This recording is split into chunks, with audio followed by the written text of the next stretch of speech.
이 시간 하나님 말씀 보도록 하죠. 창세기 12장 6절에서 10절의 말씀입니다. 창세기 12장 6절에서 10절의 말씀 우리 함께 보겠습니다. 창세기 12장 6절에서 10절 우리 한 목소리로 읽지요. 아브라함이 그 땅을 지나 세겜 땅 모레 상수리 나무에 이르니 그때에 가나안 사람이 그 땅에 거주하였더라.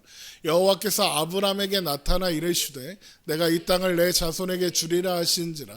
자기에게 나타나신 여호와께 그가 그곳에서 제단을 쌓고 거기서 베델 동쪽 산으로 옮겨 장막을 치니 서쪽은 베델이요 동쪽은 아이라. 그가 그곳에서 여호와께 제단을 쌓고 여호와의 이름을 부르더니 점점 남방으로 옮겨갔더라.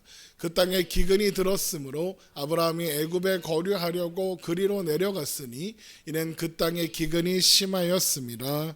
아멘. 아브라함을 갈대아 우르에서 불러 하란까지 인도하신 하나님께서 다시 하란에서 아브라함을 불러 가나안까지 인도하셨습니다. 그래서 창세기 15장 5절은 아브라함이 그의 아내 사레와 조카 롯과 하란에서 모은 모든 소유와 얻은 사람들을 이끌고 가나안 땅으로 가려고 떠나서 마침내 가나안 땅에 들어갔더라 라고 전하고 있는 겁니다. 아브라함이 마침내 가나안 땅에 들어갔습니다. 아브라함의 걸음걸음이 모두 하나님의 설득과 인도하심의 결과인 겁니다. 여기에서 마침내는 그래서 아브라함의 입장에서 마침내가 아니라 하나님의 입장에서 마침내인 겁니다. 그래서 하나님은 아브라함에게 약속을 주시면서 그 모든 일이 하나님께서 친히 이루시는 일이라는 것을 강조하셨습니다. 창세기 12장 2절 내가 너로 큰 민족을 이루고 내게 복을 주어 내 이름을 창대하게 하리니 너는 복이 될지라. 너를 축복하는 자에게는 내가 복을 내리고 너를 저주하는 자에게는 내가 저주하리니 땅의 모든 족속이 너로 말미암아 복을 얻을 것이라 하신지라. 모두 내가 너로 이루게 하겠다. 내가 너로 복을 얻게 할 것이다. 내가 너로 복이 되게 할 거다라고 하십니다. 내가 그렇게 되게 하겠다. 이것이 하나님께서 아브라함에게 주신 약속의 핵심이다라는 겁니다. 그렇게 하나님께서 아브라함의 등을 밀어주시는 겁니다. 목욕탕에서 미는 거 말고 이렇게 앞으로 가라고 미는 겁니다. 밀어주셨습니다. 그랬더니 아브라함이 마침내 드디어 가나안 땅에 도착하게 된 겁니다. 그런데 가나안 땅에 도착한 아브라함이 제일 먼저 자리를 잡은 곳이 어디였냐?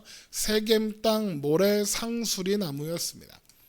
창세기 12장 6절 아브라함이 그 땅을 지나 세겜 땅 모래 상수리 나무에 이르니 그때 가나안 사람이 그 땅에 거주하였더라. 세겜 땅 모래라는 것은 세겜이라는 곳에 있는 모래다 이런 겁니다. 우리식으로 말하면 안산에 있는 선부동이다. 뭐 이런 느낌인 겁니다. 먼저 세겜은 이스라엘 북쪽 우리가 흔히 사마리아라고 부르는 지역의 중심지에 위치해 있습니다. 그리고 그 세겜의 모래라는 동네의 이름은 가르치다, 지시하다, 선생님, 교사 이런 뜻입니다. 그런데 이 모래가 종교적인 의미와 함께 연결되면 신탁을 주는 자, 그러니까 신의 뜻을 알려주는 자를 가리키는 말이 됩니다. 그러니까 모래라는 곳에는 가나안의 종교시설이 있는 동네 이런 느낌인 겁니다. 그런데 아브라함은 그 중에서도 상수리 나무에 자리를 잡았습니다.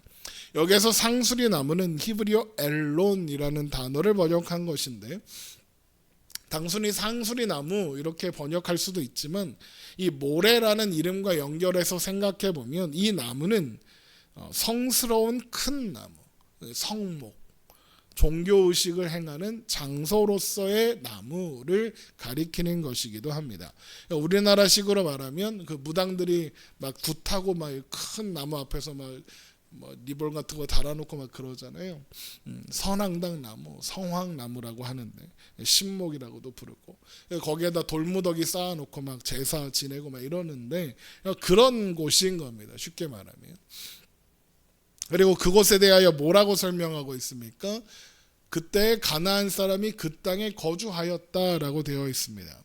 그러니까 아브라함이 가나안에 도착해서 처음 자리 잡은 세겜 땅 모래 상수리 나무라는 곳은 가나안 사람들의 일종의 종교 시설이 있던 바로 그 앞에 갔다 이러는 겁니다.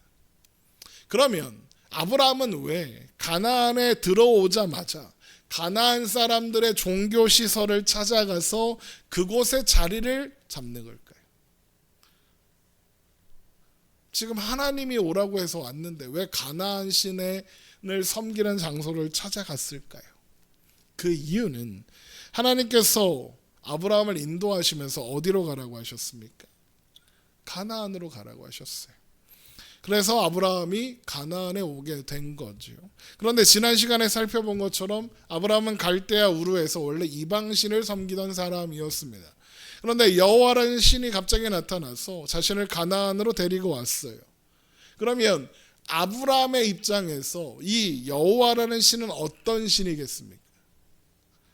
가나안의 신인 겁니다. 왜? 가나안으로 데리고 왔으니까요. 그때 당시 사람들은 다 동네마다 신이 있다고 생각한 거예요. 그러니까 여호와라는 신은 가나안의 신이니까 나를 가나안으로 데리고 온 거다라고 이렇게 생각하는 게 합리적인 겁니다. 그래서 아브라함이 가나안에 도착하자마자 어디를 찾아갑니까? 가나안 사람들의 종교 시설인 세겜 모래 상수리 나무에 찾아가는 겁니다. 왜요? 아브라함에게 가나안은 미지의 땅이고 그래서 두려운 게 참 많은 그런 땅 아니었습니까? 그런 땅에서 살아가려면 아브라함에게 누가 꼭 필요합니까? 아브라함을 그 땅으로 데리고 온 여호와라는 신이 꼭 필요합니다. 그 신이 외면하면 아브라함은 살 수 없는 겁니다. 그 신을 붙잡고 살아야 하는 겁니다. 그러니까 제일 먼저 가나안 사람들이 자신들의 신을 섬기는 종교시설로 찾아가서 인사를 드리고 잘 부탁한다고 해야 한다. 아브라함은 그렇게 생각한 겁니다. 그래서 아브라함이 제일 먼저 자리 잡은 곳이 세겜 땅 모래 상수리 나무였던 겁니다. 그러니까 이게 지금 가나안에 막 도착한 아브라함의 수준이었다는 거예요. 그러면 하나님은 어떻게 하실까요? 아브라함이 무식하니까 야이씨 그것도 몰라 하면서 뚜까 패고 정신 안 차릴래 이렇게 할까요? 아니면 천천히 하나하나 가르쳐 주실까요? 하나하나 가르쳐 주셔야 하는 겁니다. 그래서 하나님이 그곳에서 아브라함에게 나타나셔서 상수리 나무에 온 거 잘했다 이런 말 할 말씀도 하지 않으십니다. 그러면서 뭐라고 하시냐? 내가 이 땅을 너에게 주겠다 그러십니다. 그러자 아브라함이 거기다 제단을 쌓게 되죠. 창세기 12장 7절입니다. 여호와께서 아브라함에게 나타나 이르시되 내가 이 땅을 내 자손에게 주리라 하신지라 자기에게 나타나신 여호와께 그가 그곳에서 제단을 쌓고 하나님이 아브라함에게 뭐라고 하셨습니까? 내가 이 땅을 내 자손에게 주리라 그렇습니다. 그래서 사실 이 약속은 아브라함이 이미 받은 약속이기도 합니다. 창세기 12장 1절 여호와께서 아브라함에게 이르시니 너는 너의 고향과 친척과 아버지의 집을 떠나 내가 내게 보여줄 땅으로 가라. 내가 너로 큰 민족을 이루고 내게 복을 주어 내 이름을 창대하게 하리니 너는 복이 될지라. 너를 축복하는 자에게는 내가 복을 내리고 너를 저주하는 자에게는 내가 저주하리니 땅의 모든 족속이 너로 말미암아 복을 얻을 것이리라 하신지라 하셨습니다. 이 약속을 간단하게 요약하면 이런 겁니다. 너 내가 가라는 곳으로 가면 거기서 잘 먹고 잘 살게 해줄게 이거잖아요. 거기에서 축복받고 살 거야. 가나안에 가면 너 복 받을 거야 그 얘기하는 거죠. 그러면 세겜 땅 모래 상수리 앞에서 하신 내가 이 땅을 내 자손에게 주리라 라고 하신 말씀은 이미 하나님께서 아브라함에게 주신 약속을 반복하여 말씀하시는 게 되는 거예요. 그러면 하나님은 왜 이미 하신 말씀을 반복하실까요? 확인시켜 주시는 거예요. 하나님이 변하지 않았다는 것을 보여주시는 거죠. 안심해라. 제대로 찾아왔다. 걱정하지 말아라. 내가 너에게 한 약속을 잊지 않았다. 지킬 거다. 그래서 아브라함이 어떻게 합니까? 그곳에서 제단을 쌓아요. 아브라함은 왜 제단을 쌓았을까요? 당신의 약속을 지켜주시겠다고 하시니 다행입니다. 고맙습니다. 그러니 나는 이 땅에서 당신을 잘 섬기겠습니다. 그러는 거죠. 그런데 앞에서도 말씀드린 것처럼 이건 아브라함의 믿음이 아직 초보의 수준에 미치지 못한다는 것을 보여주는 거예요. 어떤 의미에서 초보냐? 하나님이 이만큼 해주셨으니 나도 이만큼 드려서 갚아야 한다. 이렇게 생각하는 수준입니다. 아니 목사님, 감사해서 예배를 드릴 수도 있지 왜 이게 초보적인 신앙이라고 합니까? 우리 예배 드리는 거 다 그러면 다 초보라서 드리는 겁니까? 이렇게 질문하실 수도 있을 것 같아요. 물론 그렇지 않죠. 하나님 우리의 예배를 기뻐하시고 예배를 받으시기 원하십니다. 그런데 왜 지금 아브라함의 수준이 초보다라고 말씀드리느냐? 하나님은 한 번도 아브라함에게 제사를 요구하신 적이 없습니다. 성경을 잘 찾아보십시오. 가나안으로 가는 아브라함에게 하나님이 너 가서 제사 드려라, 예배해라, 뭐 제단을 쌓아라 하신 적이 없습니다. 그냥 가나안 땅으로 가서 거기 살아라 그러셨습니다. 가서 나를 위한 제단을 쌓고 나를 위한 제사를 드려라 그런 말씀하신 적이 없습니다. 하나님께서 아브라함에게 원하시는 것, 그리고 아브라함이 가서 해야 하는 일은 가나안에 가서 사는 거지 하나님을 위한 제단을 만드는 게 아니다라는 말이에요. 그런데 지금 아브라함은 제일 먼저 종교시설을 찾아갔고 그곳에서 제사를 드리겠다고 제단을 쌓고 그럽니다. 이 모습은 현재 아브라함이 하나님을 어떻게 인식하고 있는가를 보여주는 중요한 단서인 겁니다. 하나님은 아브라함에게 제단을 쌓으라고 하신 적이 없어요. 가나안 땅으로 가라고만 하셨어요. 그리고 그것을 아브라함의 후손에게 주시겠다고 하셨어요. 그러니까 하나님께서 아브라함에게 원하신 것은 이런 하나님의 약속을 신뢰하고 가나안에서 살아가는 거죠. 이걸 다르게 표현하면 뭐예요? 하나님 안에서 하나님 나라를 살아가면 되는 거예요. 그런데 아브라함은 가는 곳마다 제단을 쌓고 하나님의 이름을 부릅니다. 창세기 12장 8절, 거기서 베델 동쪽 산으로 옮겨 장막을 치니 서쪽은 베델이요 동쪽은 아이라 그가 그곳에서 여호와께 제단을 쌓고 여호와의 이름을 부르더니. 왜 아브라함이 옮겨가니까 또 제단을 쌓고 하나님의 이름을 불렀을까요? 하나님을 너무 사랑하고 너무 좋아서 하나님을 예배하고 섬기고 싶어서? 아니요. 현재 아브라함에게는 하나님을 사랑하는 마음이 없다고요. 신뢰하는 믿음이 거의 없어요. 하나님을 잘 몰라요. 아브라함이 하나님에 대하여 아는 것이라고는 자신을 가나안으로 데리고 왔으며 나의 후손에게 가나안 땅을 주시겠다, 후손을 주시겠다, 두 가지 약속이에요. 아브라함의 가나안은 아직 생소한 땅입니다.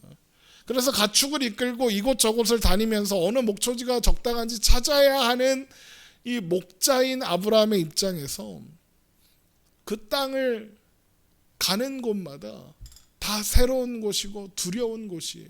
그곳에 원래 살던 원주민들과 충돌할 수도 있고요. 쫓겨날 수도 있어요. 가나안에 아브라함 편이 하나도 없어요. 유일한 편은 하나님뿐이죠. 그런데 그 신이 뭔가 마음에 들지 않아서, 뭔가 내가 실수를 해서 기분이 나빠서 아브라함을 도와주지 않기로 하면, 마음을 바꿔버리면 어떻게 됩니까? 망하는 거죠. 의지할 곳 없는 땅에서 유일한 의지할 대상인 신이, 하나님이 외면하는 것보다 더 큰 문제는 없는 거예요. 그래서 가는 곳마다 제단을 쌓고 하나님을 부르는 겁니다. 불안한 거예요. 하나님 거기 계시죠? 하나님 나와 함께 계시죠? 자신을 가나안으로 데리고 온 여호와라는 신에게 잘 보이기 위해서, 그래서 여전히 나와 함께하고 있는가를 확인하기 위해서, 그리고 함께 있다고 믿고 싶어서 자꾸 제단을 쌓고 하나님의 이름을 부르는 거예요. 그런데 여러분, 하나님이 우리가 제단을 쌓는 걸 원하실까요? 하나님이 우리의 제사를 원하실까요? 아니요. 하나님이 원하시는 건 제단이 아니에요. 제사가 아니에요. 하나님이 원하시는 건 우리가 하나님을 믿고 하나님을 의지하여 오늘을 사는 거예요. 미가서 6장 6절 내가 무엇을 가지고 여호와 앞에 나아가며 높으신 하나님께 경배할까? 내가 번제물로 1년 된 송아지를 가지고 그 앞에 나아갈까? 여호와께서 천천의 순양이나 만만의 강물 같은 기름을 기뻐하실까? 내 허물을 위하여 내 맏아들을 내 영혼의 죄로 말미암아 내 몸에 열매를 드릴까? 사람아 주께서 선한 것이 무엇임을 내게 보이셨나니 여호와께서 내게 구하시는 것은 오직 정의를 행하며 인자를 사랑하며 겸손하게 내 하나님과 함께 행하는 것이 아니냐. 하나님이 원하시는 게 뭐라고요? 겸손하게 너의 하나님과 함께 행하는 것, 함께 사는 것. 그게 하나님이 기뻐하시는 거래요.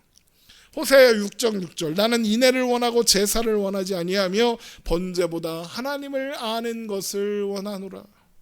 하나님이 원하시는 게 뭐라고요? 제사가 아니라 번제가 아니라 하나님을 아는. 하나님이 원하시는 건 그거예요. 물론 하나님이 우리에게 예배를 요구하세요. 예배 드려야죠. 당연한 거예요. 그런데 하나님이 우리에게 예배를 요구하시는 이유와 목적이 뭐겠어요? 하나님이 예배를 너무 받고 싶어서 니들 와서 나한테 헌금 좀 해라, 내가 돈이 없다, 막 이래서 하나님이 우리에게 예배를 드리라고 하시겠어요? 아니요. 그 예배를 통해서 하나님이 사랑하시는 하나님의 자녀들이 하나님을 더욱 알게 되고, 그래서 하나님을 더욱 신뢰하게 되고 하나님 안에서 하나님의 통치를 누리며 살기 원하시기 때문에요. 하나님이 예배를 받고 너무 좋아 이러셔서 예배 드려라 그러시는 게 아니라고요. 예배를 통해 우리가 하나님과 더 가까워지고, 예배를 통해 우리가 하나님 안에서 더 열심히 살아갈 수 있게 하시려는 것이지, 예배 받으시는 것 그 자체가 목적이 아니라고요. 당연히 하나님은 우리에게 예배를 원하세요. 왜? 하나님과 우리가 함께 있다는 걸 알게 하시려는 거예요. 하나님은 우리에게 예배를 원하시고 요구하세요. 왜? 하나님과 함께 사는 인생임을 예배를 통해 번복적으로 끊임없이 확인해야 하니까요. 그래서 베델을 떠난 아브라함이 이후에도 남방으로 계속 이동해요. 점점 남방으로 옮겨갔더라. 가는 곳마다 뭐 했겠어요? 제단 쌓고 하나님 이름 불렀겠죠. 왜? 하나님한테 잘 보여야 하니까요. 이게 아브라함의 수준이었던 거예요. 그런데 그런 가나안에 어떤 일이 일어나느냐? 기근이 찾아와요. 오늘 제목이 그 땅에 기근이 들었으므로잖아요. 기근이 찾아왔다, 가뭄이 찾아왔다, 비가 오지 않는다.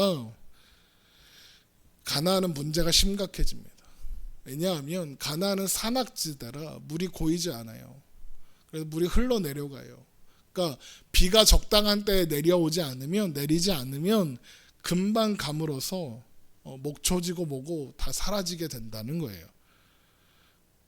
그런데 그런 땅에 기근이 왔어요. 아브라함이 목초지가 없고 머물 만한 곳이 없는 거예요. 아브라함에게 엄청난 위기가 찾아온 거죠. 당황스러웠을 거예요. 아마도 그러다가 이 기근이 오니까 남쪽으로 이동하는 원주민들을 봤을 거예요. 거기 가면 뭐가 있습니까? 남쪽으로 가면 물도 풍족하고 목초지와 식량이 풍족해요. 그래서 가는 거예요. 그 가는 곳이 어디입니까? 그 남쪽에 있는 애굽이라는 나라, 이집트로 가는 거예요. 창세기 12장 10절 그 땅에 기근이 들었으므로 아브라함이 애굽에 거류하려고 그리로 내려갔으니 이는 그 땅에 기근이 심하였습니다. 그리고 이런 결정은 만약 아브라함이 처음부터 믿음의 사람이고 하나님을 전적으로 신뢰하고 있었다면 절대 하지 않았을 결정이죠. 왜요? 가나안이 하나님이 주신 땅이잖아요. 하나님 명령에서 오신 땅이잖아요. 하나님께서 주신 약속의 땅을 떠난다. 믿음의 사람이, 믿음의 조상이 아니죠. 하지만 현재의 아브라함에게는 그럴 만한 믿음이 없어요. 그러니까 애굽으로 가는 거예요. 하나님의 땅을 떠나는 거죠. 그런데 그러고 보면 그러면 이상한데 라는 생각을 하셔야 돼요. 뭐가 이상하냐? 하나님께서 아브라함을 가나안으로 인도하셨어요. 그러면 그곳에서 어떻게 해야 해요? 별일이 없어야죠. 잘 먹고 잘 살아야죠. 하나님이 함께 하시니까 별일 없고 어려움도 없고 기근 같은 건 있으면 안 되죠. 그런데 아직도 믿음도 제대로 없는 이 아브라함에게 기근을 만나게 하시는 거예요. 있는 믿음도 떨어지죠. 이제 막 교회 다니려고 하는데 어려운 일이 막 당기면 내가 교회 다녀서 일어나 이런 생각할 거 아니에요. 그럼에도 하나님이 기근을 허락하신 거예요. 제가 저희 아이들이 어렸을 때 아내가 아이들을 막 혼내면 제가 뭐라고 해요? 왜 애한테 그래? 그러죠. 그럼 또 반대로 제가 애들을 혼내고 있으면 아내가 와서 그러죠. 에이 아직 애기인데 그렇게까지 해 그러고. 지금 우리는 하나님한테 그걸 물어봐야 하는 거예요. 아니 하나님 애가 아직 믿음이 없잖아요. 아직 믿음에서는 애기잖아요. 그런데 애한테 왜 그래요? 이렇게 질문해야 하는 거예요. 그러면 하나님은 왜 아브라함에게 이런 일을 허락하셨을까요? 왜 가나안에 기근이 찾아왔을까요? 늘 말씀드리지만 하나님이 행하시는 일에는 우연이 없고 실수가 없어요. 그러면 지금 가나안에 기근이 찾아왔다. 그러면 그게 무슨 의미겠어요? 우연한 일이 우연이 아니고 하나님이 실수로 일어난 일도 아니다라는 거죠. 그리고 가나안에 찾아온 기근 또한 하나님의 뜻 안에 있는 일인 거예요. 그걸 어떻게 하느냐? 하나님이 의도라는 걸 어떻게 하느냐? 아브라함이 가나안을 벗어나서 애굽 땅으로 가는데도 하나님이 그냥 내버려 두세요. 가잖아요. 하나님이 가나안에 있으라고 했잖아요. 근데 떠나잖아요. 근데 하나님이 그걸 막지 않으세요. 야, 너 거기 가면 죽어. 약속 취소야. 이러지 않으세요. 그냥 가게 두세요. 왜? 아브라함이 애굽에 가도 아무 상관이 없다 그러면 그게 하나님의 오히려 뜻이니까 그러면 그러니까 뭔가 의도가 있으셔서 그걸 내버려 두신다는 거예요. 그러면 하나님의 의도, 하나님이 그걸 내버려 두신 이유는 뭡니까? 애굽에서 일어나게 되는 사건, 그 사건을 아브라함이 경험해야 했기 때문인 거예요. 애굽에서 어떤 일이 일어나게 됩니까? 애굽에서 아내인 사라를 파라오에게 뺏겨요. 아브라함은 애굽에 도착하기도 전에 아내가 너무 아름다우니까 이거 애굽도 모르는 동네란 말이야. 거기 들어갔는데 아내가 너무 예쁘니까 아내를 빼앗고 내 재산 다 뺏어갈까 봐 무서웠어요. 그래서 아내한테 뭐라고 하느냐? 너 내 아내라고 하지 말고 여동생이라고 하자. 창세기 12장 11절 그가 애굽 가까이 이르렀을 때 그의 아내 사라에게 말하되 내가 알기에 그대는 아리따운 여인이라 애굽 사람이 그대를 볼 때 이르기를 이는 그의 아내라 하여 나는 죽이고 그대를 살리리니 원하건대 그대는 나의 누이라 하라. 그러면 내가 그대로 말미암아 안전하고 내 목숨이 그대로 말미암아 보존되리라 하니라. 실제로 사라는 아브라함의 이복 누이예요. 이복 누이예요. 그러니까 완전히 거짓말은 아니죠. 그런데 아내를 누이라고 일단 속이는 거예요. 하지만 이런 아브라함의 모습에서 우리가 또 확인할 수 있죠. 아브라함은 지금 엄청 두렵고 불안해요. 무서워요. 그렇다는 건 무슨 뜻입니까? 하나님을 믿는 믿음이 없어요. 하나님이 나를 지켜주실 거라는 믿음도 없어요. 그래서 나름대로 대비책을 마련하고 그래서 애굽으로 간 거죠. 실제로 애굽 사람들이 사라의 아름다움을 보고 아브라함과 사라를 파라오에게로 데리고 갔고 파라오도 사라를 아름답다 여기며 아브라함을 후대하고 선물 주고 사라를 궁으로 데려가요. 무슨 말이에요? 오라버니에게 결혼지참금을 주고 사라를 산 거예요. 창세기 12장 14절 아브라함이 애굽에 이르렀을 때 애굽 사람들이 그 여인이 심히 아리따움을 보았고 바로의 고관들도 그를 보고 바로 앞에서 칭찬함으로 그 여인을 바로의 궁으로 이끌어들인지라 이에 바로가 그로 말미암아 아브라함을 후대함으로 아브라함이 양과 소와 노비와 암수 나귀와 낙타를 얻었더라 합니다. 그러니까 아브라함이 마누라를 뺏겼어요. 정확하게는 팔아먹었어요. 이게 무슨 믿음의 조상이고 아브라함 믿음의 사람이고 이게 아브라함의 실력인 거예요. 그런데 그날 밤 하나님께서 이 일로 애굽과 파라오에게 엄청난 재앙을 내리십니다. 창세기 12장 17절 여호와께서 아브라함의 아내 사라의 일로 바로와 그 집에 큰 재앙을 내리신지라. 무슨 일이 있었는지는 모르겠어요. 그 밤에. 그런데 파라오가 크게 두려워할 만한 일이었던 것은 확실합니다. 파라오는 즉시 아브라함을 불러내요. 아내를 누이라고 속이다니 왜 그랬어? 그러면서 애굽을 당장 떠나라고 합니다. 그 정도로 지금 엄청난 일을 당한 거예요. 그런데 그 엄청난 일을 행하신 분이 아브라함의 신 여호와라는 것을 인식했어요. 그랬으니까 죽이지 않고 살해를 취하는 대가로 줬던 선물들도 다 그냥 주고 빨리 꺼져버려 라고 하는 거죠. 그렇게 아브라함은 애굽에 갔다가 더 큰 재산을 얻어서 나오게 되는 거예요. 창세기 12장 18절. 바로가 아브라함을 불러서 이르되 네가 어찌하여 나에게 이렇게 행하였느냐? 네가 어찌하여 그를 내 아내라고 내게 말하지 아니하였느냐? 내가 어찌하여 그를 누이라 하여 내가 그를 데려다가 아내를 삼게 하였느냐? 내 아내가 여기 있으려 이제 데려가라 하고 바로가 사람들에게 그의 일을 명하매 그들이 그와 함께 그의 아내와 그의 모든 소유를 보내었더라. 순순히 보내죠. 그리고 이것이 하나님께서 아브라함을 가나안에 기근을 허락하사 애굽에 내려가는 것을 막지 않으시고 내버려 두신 이유예요. 이 경험이 필요했던 거예요. 이 경험이 왜 필요했을까요? 재산을 늘려주시려고요? 아니요. 그런 게 아닙니다. 하나님께서 아브라함에게 경험하게 하시려고 한 일은 바로 파라오라는 사람, 당대의 거의 유일한 나라예요. 나머지는 다 그냥 부족 사회야. 유일한 국가를 세우고 있는 이 파라오, 제국, 그가 하나님 앞에서 벌벌 떠는 걸 보게 하시는 거예요. 왜?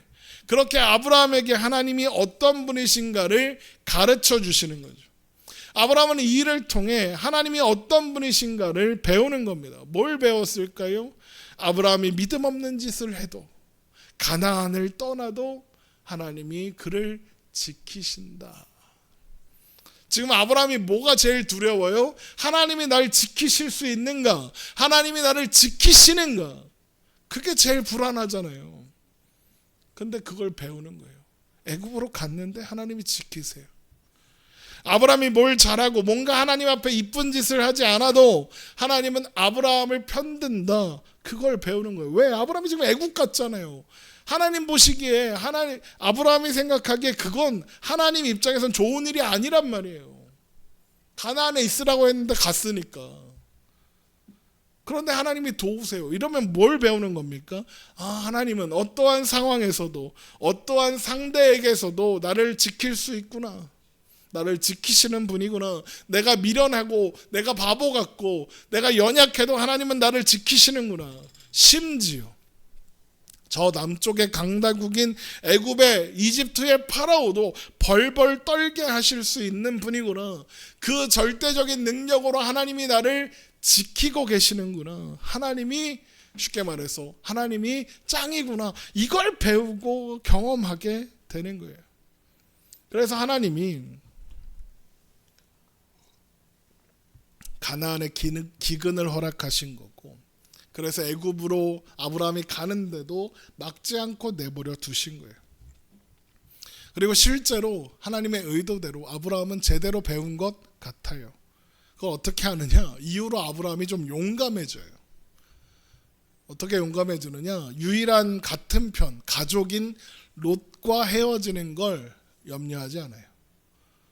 이렇게 해서 세력이 줄은 걸 걱정하지 않아요. 그러고 그런 롯이 전쟁의 포로가 돼요. 가나안 땅에서 일어난 전쟁의 포로가 돼서 막 이렇게 이제 잡혀가는데 그걸 구하러 갑니다.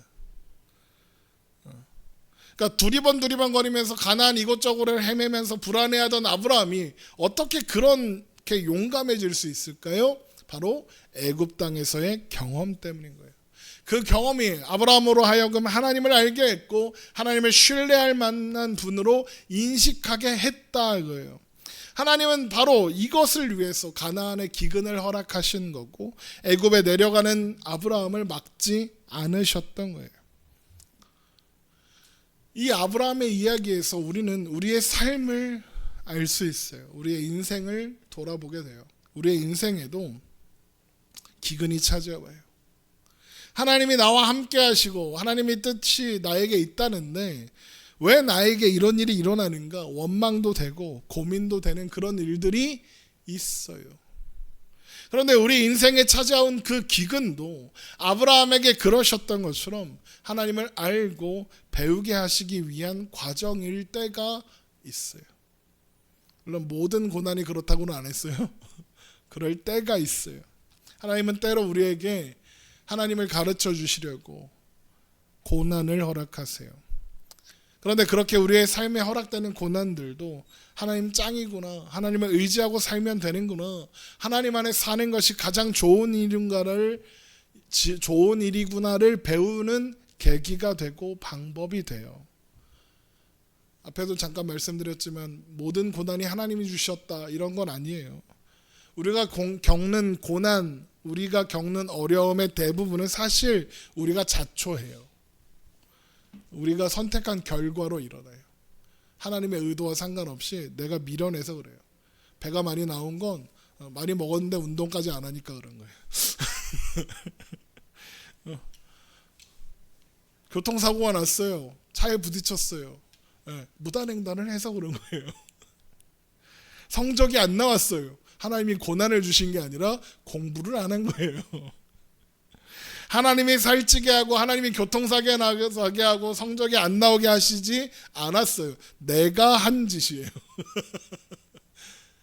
물론 원인을 알 수 없는 고난들도 있죠. 왜 그런지 몰라요. 그러나 하나님은 그런 모든 종류의 고난을 통해서도 일하세요.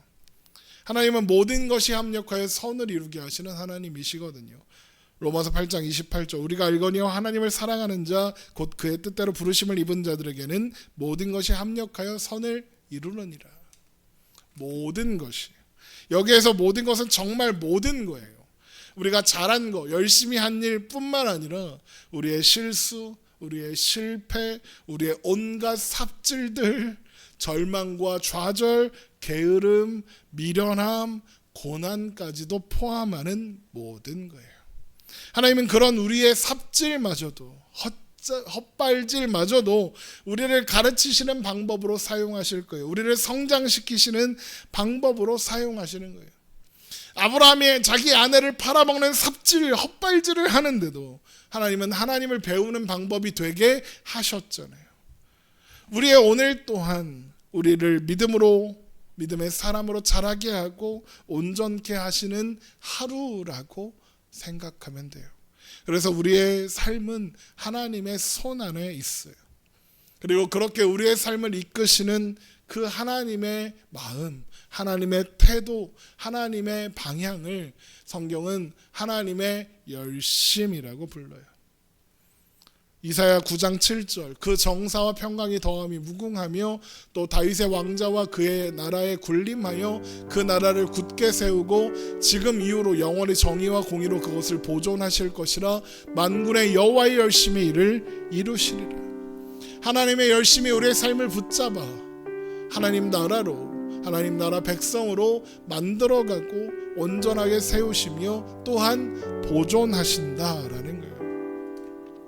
하나님은 우리의 모든 시간들, 우리가 만나는 모든 사건들을 통하여 우리를 설득하십니다. 그 설득은 우리가 하나님의 온전한 자녀가 되기까지 멈추지 않을 겁니다. 우리의 모든 순간, 우리의 모든 오늘 단 한순간도 하나님이 모르시거나 외면한 채 두시거나 인도하지 않으시는 순간은 없습니다.